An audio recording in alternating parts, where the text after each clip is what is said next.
ಈ ಮರಿ ಇವಾಗ 1 ಇಯರ್, ಇವಾಗ 2 ಟೀತ್ ಆಗಿದೆ, ಹೊಸದಾಗಿ ಅಲ್ಲಿ ಹುಟ್ತಾ ಇದೆ. 1 ವರ್ಷಕ್ಕೆ ಈ ತರ ಬಂದಿದೆ ಮರಿ. 60 kg ಲೈವ್ ವೇಟ್ ಇದೆ, ಸೂಪರ್ ಆಗಿ ಬಂದಿದೆ ಮರಿ. ಈ ಮರಿನೂ ಒಂದು 50 kg ಗಂಟ ತಗುತ್ತೆ. ಟೋಟಲ್ 20 ಮರಿ ಇದೆ. ನೆಲ್ಲೂರು ಜುಡಿಪಿ 2 ಇದೆ. ಇದು ನೆಕ್ಕೋಬಿಲ್ಲೆ. ಆಚೆ ಹೋಗೋ ಮರಿಗಳಿಗೆ ಸಿಕ್ಕಿದ್ದು ತಿನ್ನುತ್ತೆ. ಒಳಗಡೆ ಸಾಕೋದ್ರಿಂದ ಅವಕ್ಕೆ ಏನೋ ಒಂದು ಐರನ್, ಕ್ಯಾಲ್ಸಿಯಂ ಎಫಿಷಿಯನ್ಸಿ ಆಗುತ್ತೆ. ಅವಾಗ ನೀರು ಕುಡ್ದಾದ್ಮೇಲೆ ನೆಕ್ಕೋಬಿಲ್ಲೆ ನೆಕ್ಕುತ್ತೆ. ಆಚೆ ಬಿಟ್ಟು ಮೇಯಿಸ್ತಾರಲ್ಲ ಆ ತರನೇ ಮರಿ ಬರುತ್ತೆ. ರಾಗಿ ಹುಲ್ನ ಒಣಮೇವನ್ನ ಚೆನ್ನಾಗಿ ಮೇಯುತ್ತೆ. ನಾವು ತರಬೇಕಾದ್ರೆ ಲೈವ್ ವೇಟ್ ಒಂದು 15 kg 20 kg ಇರುತ್ತೆ. 3 ರಿಂದ 4 ತಿಂಗಳು ಮರಿ ಇರುತ್ತೆ. ನಾವು ಮಾರ್ಬೇಕಾದ್ರೆ 80 kg ಗಂಟ ಗ್ರೋತ್ ಬಂದಿತ್ತು. ಸಂತೆಗೆ ಹೋದಾಗ ಮರಿಗಳು ಕಾಲ್ಕಂಬ ಕಾಲು ಕ್ಲೀನ್ ಆಗಿದ್ಯಾ, ಸೊಟ್ಟ ಆಗಿದ್ಯಾ, ಲೆಂತ್ ಹೈಟ್ ನೋಡ್ಬಿಟ್ಟು ತರ್ತೀವಿ. ಒಳ್ಳೆ ಮರಿನೇ ತರ್ತೀವಿ. 2 ಅಡಿಗೆ 5 ಅಡಿ ಜಾಗ ಇದೆ, ಸುತ್ತ ತಿರುಗುತ್ತೆ ಮರಿ. ಬೇಕಾದ್ರೆ ಆ ಕಡೆನೂ ಮನಿಕೊಳ್ಳುತ್ತೆ, ಈ ಕಡೆನೂ ತಿರುಗುತ್ತೆ. ಮನೆಯವರು ಮೇವು ಹಾಕೋಬಹುದು ಅಂತ ಅಂದಿದ್ಕೆ ಈ ತರ ಮಾಡ್ಕೊಂಡಿದ್ವಿ. ಲಿವರ್ ಟಾನಿಕ್, ಬ್ರೋಟೋನ್ 1 ತಿಂಗಳಿಗೆ 15 ಡೇಸ್ ಕೊಡ್ತೀನಿ, 15 ಡೇಸ್ ಕೊಡಲ್ಲ. ಟಾನಿಕ್ ಆಗಿ 1 ಅವರ್ ಆದ್ಮೇಲೆ ಹೈಡ್ರೋಫಾಲಿಕ್ ಹಾಕ್ತಿವಿ. ಬೆಳಗ್ಗೆ 9 ಗಂಟೆಗೆ 12:30 ಹಂಗೆ ಹಿಂಡಿ ಡೈರಿ ಪೀಡ್ಸ್ ಬರುತ್ತೆ, ಅದನ್ನ ನೀರಲ್ಲಿ ಉಣಿ ಹಾಕಿರ್ತೀವಿ. ನೀರು ಎಲ್ಲದಕ್ಕೂ ತೋರಿಸ್ತಾರೆ. 1 ಟೈಮ್ ರಾಗಿ ಹುಲ್ಲು,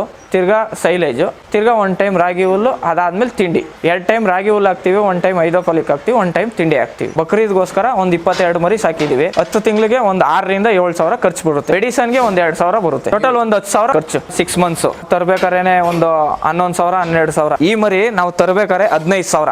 1 ವರ್ಷ ಎಕ್ಸ್ಪೀರಿಯನ್ಸ್ ತಗೊಂಡೇ ಮಾಡಬೇಕು.